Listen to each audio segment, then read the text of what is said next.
For 9 years or so, I've had to deal with this tiny, cramped apartment bathroom that, for whatever dumb reason, loves to steam and fog up, even with the water on warm instead of hot. Because of that, I used to shower with my bedroom door open just a crack. My crappy-as-hell landlord refused to fix the ceiling-mounted fan, which would have ventilated the room. That fact, along with it causing the ancient off-white paint to sweat and start developing mold patches, something he would have charged me to clean, led me to make the decision to leave the door open a bit, allowing the steam to escape. Nothing out of the ordinary happened for almost a decade, and I went about my daily life. The habit became a routine. That is, until about 2 months ago. See, I was alone that day. My roommate had gone out for the day to take part in some bowling tournament, and since it was my day off from work, I had the run of the place for the next 4 to 6 hours. I decided to start it off with a long, hot, relaxing shower. So, I grabbed a fresh set of towels from the small closet next to my bedroom and stepped inside. After turning on the water to let it warm up, I hopped in. I had just lathered the soap up in my hair when I heard a noise come from just outside. The sound of the water splashing down on the floor of the tub almost masked it, but it was out of place enough that I caught it. Scrape. It was similar to the sound you'd hear if you dragged long fingernails down a wall. I froze. The shampoo dripped down over my face, making it difficult to see anything. The sound came again. Great. For a moment, the thought of someone breaking in flashed through my mind. I mean, after all, the neighborhood I live in has the nickname Met Higher for a reason. But if someone had broken a window or forced the lock, I would have heard it. The place isn't exactly big enough to miss those sounds. I finally opened my mouth. Tyler? Instantly, the sound, which had begun to repeat a third time, ceased. The entire place went silent save for the water. A small amount of annoyance sapped through me. Tyler, this better not be another one of your games, I thought as I hurriedly washed the shampoo out of my hair. My roommate was a horror junkie, into attempting to play pranks on me and lighting, knowing I had a tendency to be a little jumpy. Without shutting off the water, I reached out, grabbed the towel off the rack, and stepped out, wrapping it around my waist. Tyler, I swear to God, if this is another attempt to scare me, I'm going to kick your ass, I called, striding across the tiled floor and yanking the door all the way open. I looked around. There was nobody in the living room or the kitchen which opened off of it. I glanced around, and then, just to ease my mind, I walked first to my bedroom, then to Tyler's, looking in. Both were empty, and there wasn't exactly any place for someone to quickly hide in either. Music, okay. Must have been hearing things. Shrugging my shoulders, I turned and jumped back into the shower to finish up. That evening, when Tyler came back home from celebrating a win with his bowling team, apparently having blitzed the competition, I decided to question him as we sat at the kitchen table eating Chinese takeout. Hey Ty, I asked casually, glancing up from my chopsticks. Yeah? He mumbled through a mouthful of his food, causing me to roll my eyes at his lack of manners. You didn't happen to come home earlier today, did you? He looked up at me, a slightly perplexed expression on his face. No, man. I was at the alley until 3 o'clock and then drinking with the boys till 5. Why? I searched his face. The guy had a tendency to chew a little too much when he was bullshitting. It was a tell that I learned of his thanks to endless nights of playing poker. No reason, I said. Just thought I'd heard something while I was in the shower this morning. I looked at him, smirking slightly. Thought you might have, come back to grab something you needed and decided to try and pull one over on me again. He let out a huge burp in response, then reached forward and grabbed his bottle of Coke, tilting it back and taking a swig. No, man, he said simply, using the back of his sleeve to wipe his lips. Besides, if I'd come back and tried to scare you, you'd have known it. He let out a laugh, attempting to imitate Vincent Price. After a moment of studying him, I shared it. He was clearly telling the truth.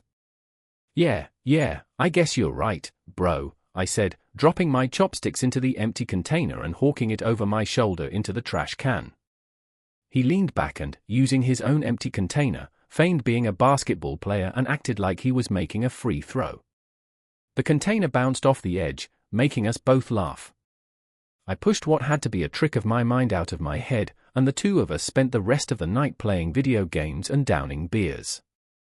The next week went by without any strange noises, and I almost completely forgot about the strange incident. Ty had gone out for the evening on a date, and after binge-watching all three Creature from the Black Lagoon movies, I flicked the television off and headed for the shower. Hopping in, I softly hummed the Jane Mansfield song Too Hot to Handle and lathered myself up with soap. I had just gotten the shampoo in my hair when I heard the scraping sound again. This time it was a bit louder, and I knew it hadn't been my imagination either. I became still as a statue, my head under the water and blurred between it and the shampoo slowly being rinsed out of its own accord. I held my breath, listening. The sound came again. And this time, instead of on the wall, the scrape clearly came from the door frame to the bathroom. I felt my heart thudding hard in my chest, and my eyes widened as I saw a shadow filter through the shower curtain. It was the shadow of the bathroom door, slowly opening. I found my voice. "Who's out there?" I called, attempting to sound as tough and authoritative as I could. Just like last time, the moment I spoke up, all the movement and sound ceased, the apartment going silent. This time, however, the air felt charged, as if the tension in it were palpable enough to be cut with a knife. I reached out, wrapping my fingers around the edge of the curtain as I grabbed the closest thing I could find as a weapon, a bottle of shampoo. It was pathetic and likely wouldn't faze any intruder, but still better than nothing. Taking a deep breath, I wrenched the curtain back, the sound of the hook scraping on the metal pole almost sounding like a scream in the quiet. Just like last time, there was no sign of a soul. The only thing that had given away anything had changed was that the bathroom door was indeed standing fully open. The darkened outline of the living room beyond made me feel uneasy. I couldn't place why, but it almost felt as if the gloom held a threatening atmosphere. Shutting off the water, I hopped out and wrapped the towel around my waist. Stepping to the doorway, I reached out into the darkness and felt around until my fingers found the light switch. Instantly, the dark was banished away by the bright light overhead. I could see that nobody was in sight in the living room. This time, however, I wasn't taking any chances. Water still dripping off of me, I strode across the living room to where I dropped the belt I wore when on the job as a plumber. I reached down and pulled a rather large pipe wrench from it, gripping it with a wet and admittedly slightly shaky hand. The kitchen was clearly devoid of life, and I focused my vision on the two bedrooms, which lay dark. My door was wide open, but Ty's was half closed. I glanced at the hook on the wall, noticing his car keys weren't hanging next to mine. He's not home, which means __. I felt my muscles tense up. I seriously didn't want to deal with some homeless junkie who'd somehow gotten himself inside and was searching for something to steal or worse, waiting to attack me in some drug-fueled rage. I forced myself to speak loudly and in as tough of a voice as I could. "Hey, I'm warning you. If anyone's in here, I am armed." I didn't add the fact that it was a wrench and not a gun. "If you come out and just leave, this will go a lot easier." Silence. The only sound I could hear was a car passing outside. I called again. "Look, I'm in no mood for this. So come out. Get the hell out of this place." Still nothing. But I felt an odd sensation. One which caused the hairs on my arm to stand up straight. It was a feeling of being watched. My eyes caught a flicker of movement. A shadow seemed to draw back away from my roommate's door. I knew right there and then I should have called the cops, but some dumb sense of bravado had come over me, and I wanted to be like those tough guys in older movies, taking care of things themselves. "Okay, this is your final warning," I called. After about 20 seconds of more silence, I drew in a deep breath, raised the wrench as high over my head as I could, and letting out a bellowed yell that was more Tarzan than Clint Eastwood, charged the bedroom door. As if I was simultaneously a football linebacker and an Olympic torch carrier, I burst into the room, the door smashing into the wall behind it with a sickening crunch of plaster breaking. I shot my free arm out and wrenched the light switch up. The room was empty. Ty's scattered clothes, records, and game cases lay thrown about the floor like always. I looked around the closet. Each of us had a small walk-in closet on the far wall. Taking another deep breath and still holding the wrench above my head like a caveman's club, I strode to the sliding door and grabbed the handle, yanking it open with a scream of protest from its track. I forced aside the clothes hanging on the rack. Nothing. As I stared at the back wall, the feeling of being stared at came again. This time from almost directly behind me.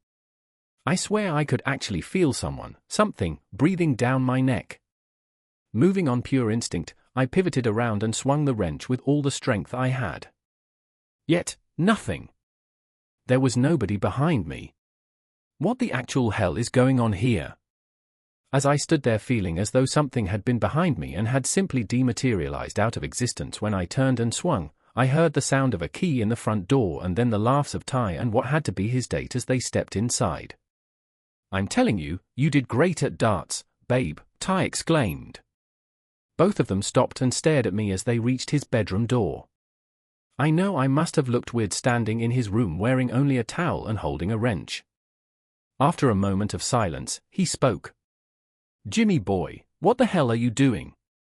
I blinked a few times, trying to find my voice. Finally, I spoke. "I swear I heard someone in here, man," I said, my voice trailing off slightly. I saw the two of them exchange nervous looks. "What do you mean, dude?" he asked, his eyes looking around. "I mean, I heard the exact same sound as last time. Only this time, the bathroom door swung open. I came out. I thought I heard someone moving around in your room." "I came in here," I replied, feeling confused and embarrassed. I could tell he believed that I'd heard something. To ease my worries, he had his date sit in the room, and together we swept the place, looking in every closet, under both beds. But we found no trace of anyone. I shook my head as he prepared to go into his room. "I don't get it," I muttered. He patted me on the shoulder. "I think the bathroom door must just be a bit loose on its hinges," he said, trying to reassure me. "I'll check it out in the morning. Go dry yourself off, you know. Get some sleep." He punched me lightly in the arm. "Hey, no more scary movies late at night for you. Okay, you're starting to hear things go bump in the night for real." He let out a laugh, one which I mirrored, but I didn't feel. The feeling of eyes on me had vanished, but the apartment still held an uneasy atmosphere. It remained as I dried off, dressed into a pair of pajama bottoms, and climbed into bed. I could hear Ty in the next room doing exactly what I figured he'd be doing with his date, and I rolled my eyes. Hearing that, gets old after a while. Still, I reached out, grabbed the remote, and flicked on the small TV on my bureau to block out the noise. It took a very long time to drift off to sleep that night. When I did, my dreams, nightmares, actually, were of a dark, shadowy figure creeping slowly towards my bathroom door, the sounds of the shower spilling out from it. As it reached out to push open the door, I snapped awake, sitting straight up in bed with a sheen of sweat covering my body. For the next 2 weeks, I tried as much as possible not to stay alone in that place. I only showered when I could hear my roommate moving around in his room or out in the living room. Whenever I knew Ty was going out for any reason, I'd either find an excuse to join him or just go out and do something in town. The sense of being watched hadn't returned after that night, but I wasn't taking any chances. Something about the place just felt like it had changed, something almost imperceptible which I couldn't nail down. But it seemed to do the trick, as nothing weird or creepy happened. Then one day, as I was sitting in a cafe sipping coffee, my phone rang. I pulled it out of my pocket and saw it was my boss calling. Great, my day off, I thought, exasperated. Then I hit the button to answer it. "Yeah?" Instantly, I heard the gruff voice of Rick, my boss, on the other end, yelling to someone else. No, Stephen. How many times do I have to tell you?" Counterclockwise. His voice got louder, indicating he must have lifted the phone back to his ear. "James, you there?" Yeah, I replied simply. He let out a sigh. Look, I know it's your day off, but we're over here at the Bannerman property, and 2 of the pipes burst. He let out a long groan of frustration. One of them's real bad. I'm able to get one of them fixed, but our new employee. His voice took an undisguised tone of disgust, decided to make it worse by the pipe up, he finished, letting a moment of silence spread out before speaking again. So, I apologize, but I need you to come in. You'll get paid overtime, of course. I nodded, more to myself than anything, then let out a sigh of my own. Yeah, okay. I'll be in. So, let me swing by my place, pick up my tools. Yeah, don't forget to quickly hit the shower before coming over, he quickly added. You know, old man Bannerman gets pissy about anyone not being freshly clean coming in here, he snorted. I'll never understand germaphobes. Anyway, I'll expect you to be here in 30 minutes. And with that, he hung up before I could say anything. Not that I could, anyway. At the mention of a shower, I felt my body tense up. I knew Ty was out. His bowling team was currently hosting a tournament the next town over, which would mean that I'd have to shower in the empty apartment. And that's something I really did not want to do. But I didn't have a choice. If I just grabbed my tools and slipped into my jumpsuit, I'd get chewed out first by old man Bannerman and then Rick for not following orders set down by both of them after being contracted to repair and replace the pipes of this huge, sprawling mansion. Sighing, I paid for my coffee and I drove back to the apartment. When I opened the door, I had a momentary flash of panic. I thought the atmosphere I'd sensed before would return as soon as I stepped inside, but the apartment felt normal, the cloudy light filtering in through the half-open kitchen and living room blinds. I looked around and shook my head. Stop being such a baby, Jimmy. There's nothing in here. Nothing except you. It'll be fine. Let's take a shower and book it. Feeling determined, I strode across to my room, gathering my undershirt and jumpsuit. For peace of mind, I also grabbed the same wrench that I held that night from the belt hanging over the arm of the couch, and I carried it into the bathroom with me, placing it on top of the pile of clothes sitting on the toilet. For a moment, I debated on just closing the bathroom door, but as before, shook it away and left it ajar. Ty should have fixed the hinges by now anyway. I reached into the shower and turned the water on, waiting for it to warm up. After I saw the steam begin to rise from over the curtain, I stepped inside, grabbing the bar of soap and quickly beginning to lather myself up. I rinsed with no problems, then grabbed the shampoo and lathered my hair. And as I dug my fingers into my scalp, the soap began to drip down into my eyes, obscuring my vision. That's when I heard the scraping sound again. Only this time, it was much louder and more pronounced than any time I had heard it before. I felt a chill run up my spine despite the hot water. It came again, just outside the bathroom door. I took a deep breath. Tyler, I called out, thinking the sound would stop as it had before. This time, however, it didn't. Instead, I heard it get louder, sounding almost as if it were being done on the bathroom door itself. I felt my breath catch in my throat as I saw the dark shape of the door swing open. And then the bathroom lights flicked off, plunging me into darkness. There was still a little light flickering in from the living room, but everything was now shrouded in gloom. What the __? My heart was thundering in my chest as I slowly stepped back. I knew the distance from the edge of the tub to where my wrench lay on the toilet lid was less than 2 feet. I could reach out and snatch it in a heartbeat. The scraping came again, the sound causing my ears to begin ringing softly. It came from inside the bathroom somewhere near the door, and then it stopped entirely. Aside from the sound of the water running, the apartment fell silent. Not a deadly silent, not a tension-filled silence, just silent. I stared for the longest time. It had to be only about 15 seconds, but what felt like 2 hours, at the dim outline of the open door. I saw nothing. I turned to pull the curtain next to me back. I felt my heart stop. The dark outline of a figure stood almost directly on the other side of the curtain, less than a foot from me. If it had been any closer, it would have pressed into the curtain itself. It stood completely motionless, though I could tell it was looking in my direction from the feeling washing over me in waves, sending a tsunami of fear through me. I couldn't tell whether it was a man or a woman. The opaque curtain masked its features. My breath came out in a ragged gasp, and I involuntarily let out a whisper of, "Oh, fuck." And that's when it lunged at me. It let out a loud scream as the curtain pressed in against its weight, wrapping around it, and subsequently me, as I saw arms reaching out to grab me. The momentum of it smashing into me caused me to slip on the shower floor, and I went flying backwards. My head smashed into the faucet, causing me to let out an involuntary cry of pain and stars to flash in my vision as I fell to the floor of the tub. It was still there. I could feel it on top of me, pinning me down, but it never let out a single noise. Something sharp jabbed into my leg, and I let out a howl at the explosion of pain that came from my thigh. Another pierced my shoulder, and I kicked out at the figure that was inches from my face. I felt it connect with something, but it seemed to have no effect. Another stab of pain came from my shoulder as whatever it was using, a weapon or claws, jammed into the wound that it had already made.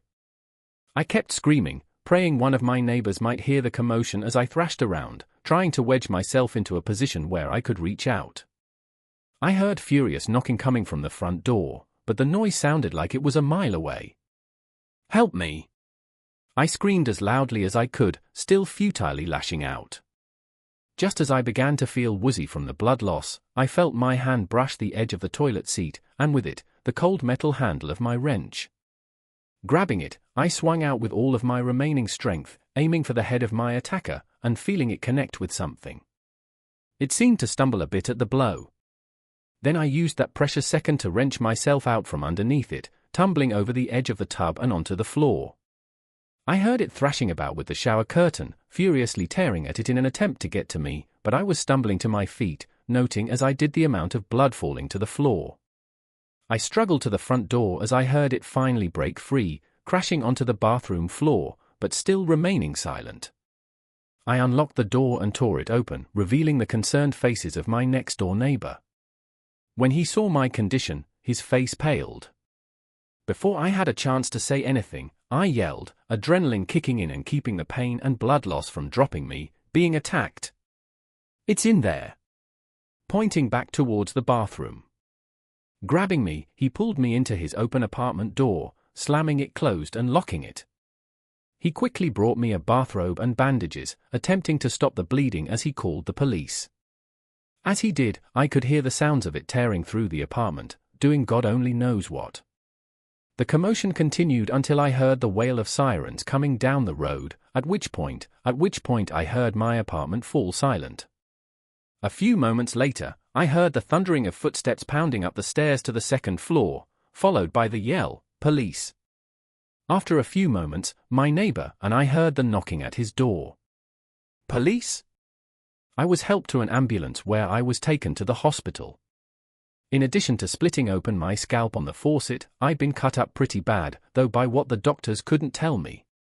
They couldn't even tell themselves. "It's the damnedest thing," one told me after I'd woken up after the surgery. "If it hadn't been for the fact that you'd seen a person, I would have said you were attacked by an animal. Looked like puncture wounds from claws." The police never found a trace of what had attacked me. I already knew they wouldn't. It wasn't a man who attacked me. It hadn't even been human. The case is still open to this day, though I've long since stopped getting updates from the detectives in charge of the case. Tyler and I moved out of the apartment as soon as I left the hospital. He chose to stay at his new girlfriend's house while I recovered. He was under the belief that I was attacked by an intruder, as is everyone else. I parrot that line whenever anyone asks about it. It's easier that way. You know, than trying to explain what I know won't be believed. And that's why I'm posting this here. I feel like there's a need to tell someone what actually happened that day. It's a place I know it'll be believed, or at least I won't be called nuts. I figure it simply appeared on the other side of the curtain. I never saw it cross the room, and I know even in the dark I would have. But even then, nothing human could possibly have been that silent. I also know that someone else moved into that apartment since, though I don't know who they are. I pray they won't ever receive a visit from whatever that thing was. Tyler and I are now renting a nice, relatively cheap 2-bedroom house a few miles away from that place, and I've never felt the sensation of being watched again. I've thankfully never heard the scraping sound return. At least not in my waking hours. I mean, I still hear them in my dreams, though. I still see that shape standing just on the other side of the curtain in the dark. It'll likely stay there until the day I'm on my deathbed. I always feel tense now when I step into the bathroom to wash myself. I thankfully always feel safe. I don't shower with the door ajar. No, not anymore. I make sure it's firmly closed and locked before I undress and I hop in. Like I said, I've always felt safe in my new place, but I'm not taking any chances because I don't know if it's trapped in that apartment or if it can leave whenever it wants.